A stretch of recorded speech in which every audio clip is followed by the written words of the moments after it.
Un piloto fue atacado en el extremo de estas unidades allá en la zona 16. Unos 5,000 choferes asesinados en Incremento de Guatemala. extorsiones. El peligro de ser chofer. Temor. Y acá en la empresa hay 15 pilotos. Mira atrás porque estoy en una zona un poquito así, la verdad. Empecé a extorsionar los buses rojos cuando existían. Me ha uno esta mañana, me ha enviado una noticia y todo. Cuando salgo de la cárcel, pues ya salgo hecho un pandillero. Hace tan solo unas horas dispararon, ametrallaron a un autobús. Bajan a la gente y queman el bus. Ojo por ojo, diente por diente, dice la ley, va.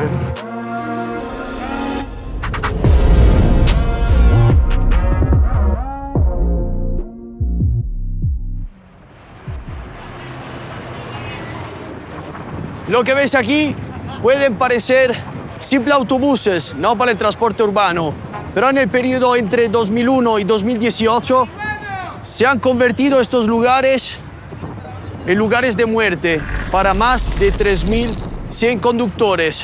Eso pasa porque las pandillas extorsionan las empresas de transportes y los mismos conductores. Y cuando estos no pagan, simplemente lo ejecutan. Algo muy duro. Voy a hablar con mucha gente a lo largo del día sobre este tema. Mira qué maravilla, pero qué estética tienen. Son brutales. Mira atrás porque estoy en una zona un poquito así, la verdad. Y increíble, he conseguido la entrevista con un ex miembro de la pandilla llamada Barrio 18, la pandilla más grande y sangrienta de todo el país.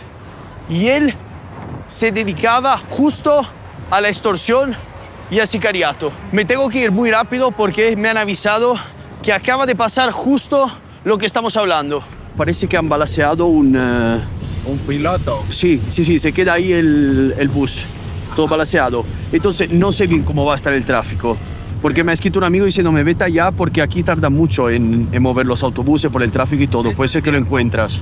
¿Es algo común? ¿Pasa mucho eso? Que matan los conductores. Antes pasaba mucho, pero ahora otra vez como que empezaron a matar a los pilotos de los buses. Pues, ¿Por extorsiones? a veces es por extorsión. Porque esos buses de un lugar que se llama Ciudad Peronia, que hay como pandillas y que les piden dinero a los pilotos y si no les dan el dinero, ahí así es como los. Pero no entiendo cómo funciona. En plan, se sube a alguien y dice, dame eso, soy de, no sé, Mara Salvatrucha o Barrio 18, y lo mata ahí al momento si no lo paga, o le va dando avisos. A ellos les dejan, digamos, les dan un aviso, ¿va? Así como que tal día nos tenés que dar la extorsión y si no la das, ya sabes lo que te puede pasar, ¿va? Pero en este caso fue que lo que hacen ahora es que pasan en una moto los sicarios, se les llama, y les disparan. No necesariamente es que se suban al bus, sino que pasan en moto. Se ponen así como que a la par del bus, digamos, aquí al piloto de una vez. Qué locura, ¿no? Sí, qué locura, hombre. Dios mío. No es que el gobierno no hace nada, pues.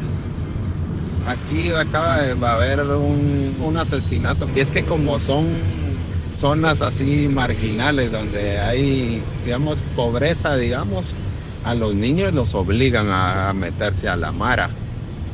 Le dicen, te vamos a pagar lo que vayas a matar a aquel, y los niños, ¿qué les queda? O nos haces el favor de irnos a matar o te matamos a vos y tu familia. No sé, no tienen lástima de matar a la gente. Por eso uno ahí, si con una amenaza que uno reciba, ya debería salirse de ese trabajo. Justo en el paso a desnivel que veis ahí, esta mañana, hace tan solo unas horas, dejo aquí la foto, dispararon, ametrallaron a un autobús. Increíble, justo cuando quiero grabar, pasa eso. Y ahí el taxista muy simpático que grita. Mira, todos contentos. Uno puede pensar, Dios mío, justo cuando lo hace pasa eso. Ya, es que es bastante común, en realidad. casi 5 horas de operativos que se realizaron en este lugar para que lo tomen en cuenta las personas que necesitan utilizar este viaducto. Ya ha quedado libre el paso vehicular en este sector. Justo de esto estaban hablando, del pasaje a nivel donde estaba yo. Sí, estaban comentando ahí que ya retiraron todo lo que hicieron, ¿verdad? Sí. Pero ¿qué ha dicho? ¿Ha muerto el conductor o no? Falleció el piloto. ¿Falleció? Sí, sí. Mirad esta terminal, qué curiosa. Aparte de ser cubierta como muchas, pues es prácticamente un ecosistema. Toda la gente que vende y el autobús que pasa a tan solo unos metros de las personas, de los trabajadores. Y repito, mirad qué guapos. Va con luces, bien pintado, limpio. Ahí arriba, todas las cosas, el material, las maletas de la gente. Me da ganas, vamos, de ponerme así, pam. Pero no se puede. Es un autobús privado, me van a denunciar. Autobuses de los años, creo, 70, 80, muy antiguos. Cuando son tan sencillos, son muy fáciles de arreglar. Señor, buenas tardes. ¿Es usted conductor? ¿Conduce los autobuses? No. ¿No? ¿Conoce a alguien que conduce? Le quiero hacer una preguntita sobre el tema de los autobuses. ¿No conoce? Vale, gracias. ¿Es usted conductor de autobuses? Estoy haciendo un reportaje sobre todos los temas de los autobuses, extorsiones y todo. Aquí hay otro, ¿no? ¿Quién? Los muchachos que están allá, ven. Vale, y el señor ahí también. El señor que aquí ven. Vale, gracias. Señor, buenas tardes. ¿Es usted conductor? ¿Conoce a alguien aquí que conduce? ¿Están los chicos? Estos de aquí. Quiero hacer unas preguntitas. Los muchachos estos. Gracias. Buenas. ¿Qué tal, señor?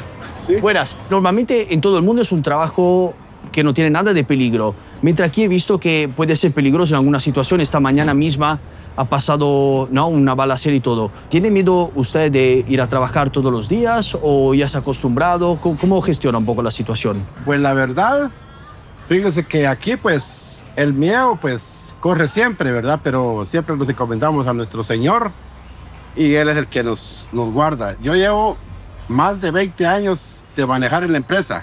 ¡Wow!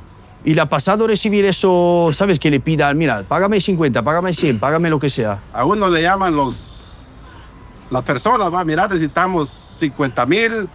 Joder, pero tanto. Necesitamos hablar con tu jefe. Encargado, Sí. tu jefe, ¿verdad? Sí.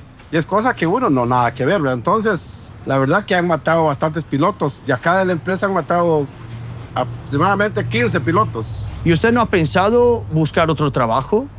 Lamentablemente, aquí hemos trabajado en la empresa y ya veo que si emigramos a Estados Unidos, ¿qué nos espera allá?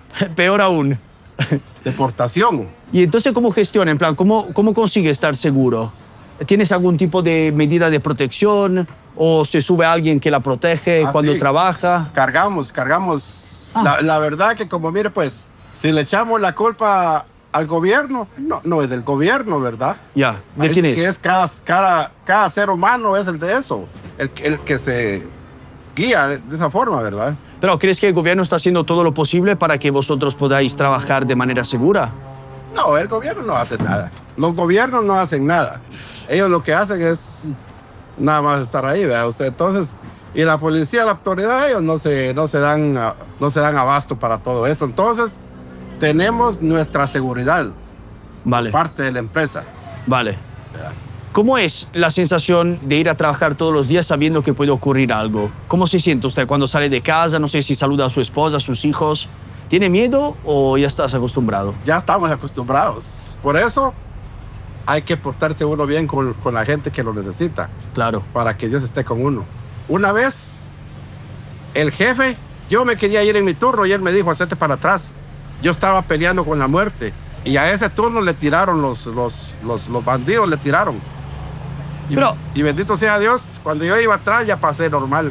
¿Por qué crees que justo los autobuses son un punto de mira de las pandillas? ¿Por qué no otros trabajos? ¿Sabes? ¿Por qué no los taxistas, las tiendas de ropa? ¿Por qué justo los autobuses? Andamos en la calle, entonces por esa razón ellos buscan, pero habiendo seguridad, ya no muy molesta, ¿verdad? Entonces, vosotros vais armados como van ellos, al final.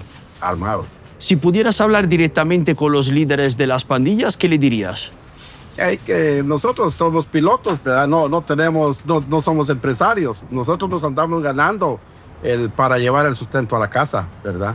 No Claro. somos empresarios para que la agarren con nosotros los pilotos o ayudantes, cobradores, ¿verdad? Están matando a las personas que no tienen nada que ver con eso y no tienen el poder económico de poder pagar estas Yo lo que digo es esto. ¿Por qué no bajan toda la gente y queman un bus? Ayer directamente con la empresa. Ah, claro, eso sí que tiene más sentido si uno quiere, claro. Si así fuera. Buenas tardes. Una pregunta. ¿Utilizar los autobuses seguro o mejor utilizar Uber? Me han dicho que disparan y no sé qué. Por Uber. ¿Sí? Uber. Vale. Uber. Han matado a uno esta mañana, ¿puede ser? No, Un autobús. No. Me ha enviado una noticia y todo. falsa. Falsa, muy bien. Gracias. ¿La habéis escuchado? Me parece increíble. La noticia ha salido por todos lados diciendo que ha pasado con fotos, vídeos y todo. Y el policía falso. Pero ¿cómo falso? Viene el consejo de no utiliza Uber porque es muy peligroso utilizar el transporte público. Pero ahí intentar como cubrir la noticia o decirme que no es real. Sinceramente no me lo esperaba, la verdad. Dale, dale.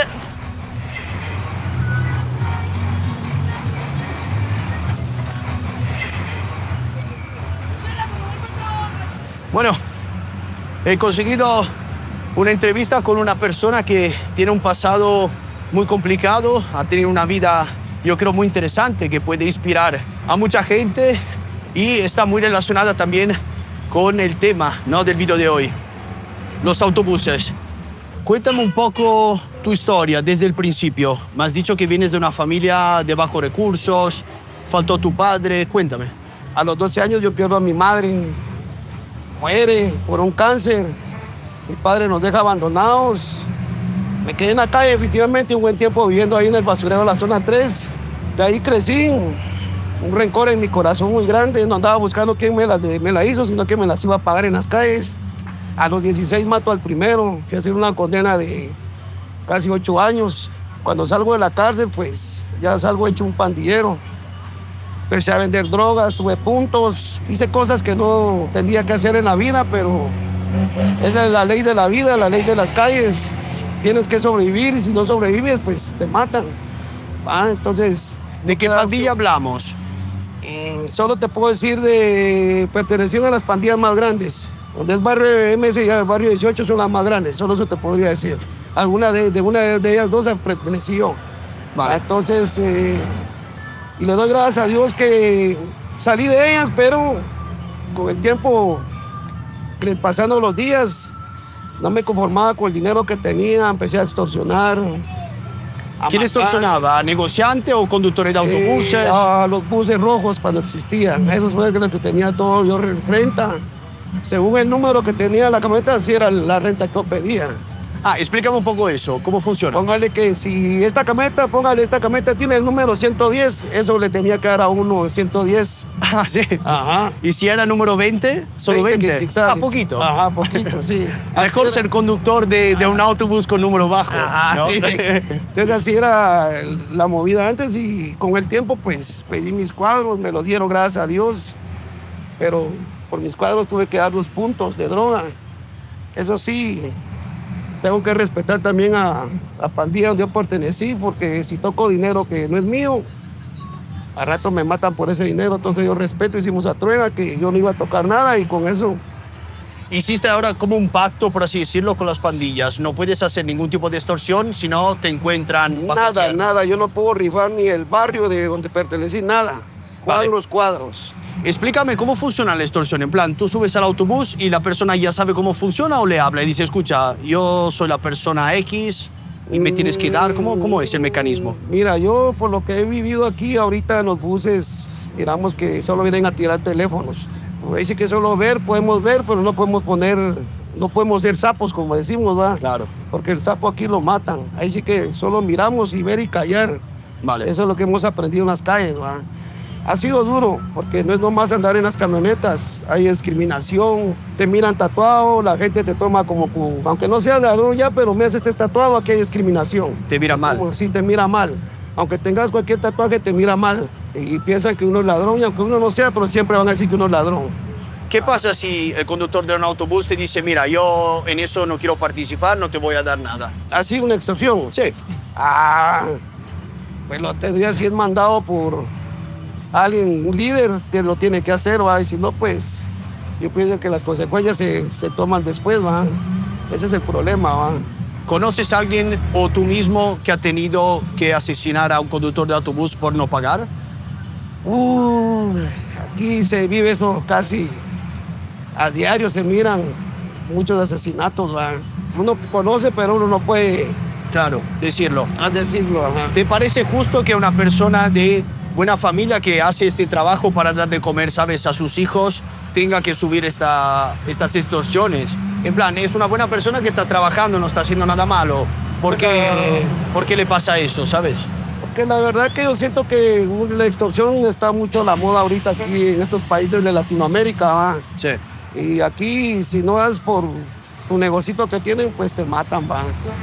Y lamentablemente es la ley de las calles, te pusieron de extorsión, te matan. Ahora es la moda hasta la extorsión, va, lastimosamente, pero así es ahora aquí en Guatemala. He visto que tienes algún sello de bala, ¿se puede ver? Sí,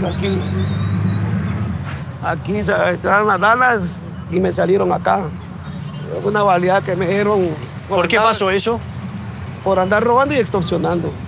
¿Pero quién te balaceó, la policía o...? No, fueron sicarios contratados para matarme. ¿Sabes cuánto pedían? Por mi cabeza me estaban ofreciendo 5,000 para matarme. 5,000 quetzales. 5,000 quetzales son unos 500, 600 euros, 700, dependiendo del cambio. Cualquier cantidad para la vida humana, obviamente, es muy poco, pero estamos hablando literalmente de 2 duros, sobre todo para los europeos. Es el sueldo de 1 o 2 semanas para mucha gente. Me dijiste que en tu vida personal perdiste, ¿no? Algunas personas sí. que tú querías mucho. ¿Me puedes contar eso? Ya perdí a un hijo, una balacera, me lo mataron, una bala perdida. Fue muy duro. Todo por otros que andaban robando aquí las camionetas, a él lo mataron. Y lo primero que decía la gente, esa escoria, la sociedad no se merece, y no mataron a los que tenían que matar, lo que mataron a gente inocente ese día. ¿Va? Hasta a mi hijo también lo mataron a él. ¿Y tú sabes quién fue? Sí, supimos. ¿Y qué pasó? ¿Lo perdonaste o...? Al mero dueño, el mero que lo mandó a hacer, pues llegamos a saber quién fue y a quiénes contrató, porque fueron unos de una pandilla los que contrató para matar, y el mero que pagó, pues tuvo que morir también, va. Ojo por ojo, diente por diente, dice la ley, va, en las calles. Piel de gallina, porque veo en tus ojos, bueno, lo que has vivido, y nunca está bien mandar a asesinar a alguien. Pero al mismo tiempo, perder un hijo es durísimo. Puede ser que te se va un poco la cabeza. Sí, dice un dicho que en esta vida, pues, se muere tu mamá, se muere tu papá, quedas huérfano. Se muere tu esposa, tu esposo, quedas viudo. Que te mate un hijo, no hay palabras para explicar en la vida. ¿Va? ¿Estuviste preso también en México? Sí, estuve en México. ¿Por qué? ¿Estabas relacionado con los carteles mexicanos? ¿Qué pasó? No, allá me fui un tiempo huyendo porque me querían matar aquí en Guatemala. La gente de mi colonia, ¿va? Entonces tuve que salir huyendo. Ya cuando mataron al mero líder de esa colonia, pues regresé otra vez y ahí volví a estar viviendo aquí otra vez en Guatemala. ¿Pero por qué te detuvieron en México? ¿Por ir sin papeles? Para ir sin papeles y andaba robando allá para sobrevivir. Vale. Ahora veo que tienes una mochila y te subes a los autobuses. Claro, así. Pero ya te subes con otro propósito. De hecho, aquí venimos un colega tuyo. Vender. Entonces, ¿ahora a qué te dedicas? A vender. Esa es mi vida ahora, vender. Hacer las cosas bien. Nunca es tarde para empezar la vida de nuevo. Mientras haya vida y esperanza y en la vida, ¿va? Entonces, mejor empecé de nuevo y a trabajar duro. Me gustaría tener un buen trabajo, una empresa, estar mejor en la vida, entre la sociedad, ¿va? Porque, como te repito, aquí las empresas lo discriminan mucho a uno por el pasado, tiene antecedentes policíacos uno, por los tatuajes, te toman mal en la vida, ¿va? ¿Qué tal? ¿Cómo funciona? ¿Por qué vas dando hacia la persona? Aquí somos nosotros, recibí los $5, no te voy. Sí, $5, dice. Vale, entonces te lo da y si te gusta luego lo compras, si no se lo devuelves. Sí, se lo devuelves. ¿Tú utilizas la misma técnica? Sí, ¿Vas dando a la gente? Ajá, casi. No, yo solo de adelante hablo y paso ofreciendo así. Vale. ¿Con eso se vende más dándolo así? Sí, ¿Sí? sí se vende. Bueno, buena técnica. Ajá. El momento más cruel fue cuando iba a perder a mi esposa por un accidente que tuvo, quebró el fémur en 5 partes y hasta hoy en día ella quedó en muletas. Y sí, la verdad, hubo momentos de baja en mi vida que me dieron ganas de salir huyendo, desaparecerme de una vez de la vida. En ese momento llegué a tener miedo y me sentía solo. Pero ahí sí que gracias a Dios hay un Dios que Él me ha ayudado toda la vida a levantarme, bajar mis caídas. ¿Eres una persona religiosa ahora? Estamos haciendo un poco a la iglesia. No estamos de lleno, pero sí estamos haciendo un poco. Ajá. ¿Cómo crees que te va a juzgar una vez que ya subimos, ¿no? a los cielos? ¿Qué va a decir de tu vida? ¿Te va a perdonar o no hay perdón? Pues dicen las Santas Escrituras que si uno lo acepta a Él de corazón y hace las cosas bien, ya Él perdona todos los pecados de uno.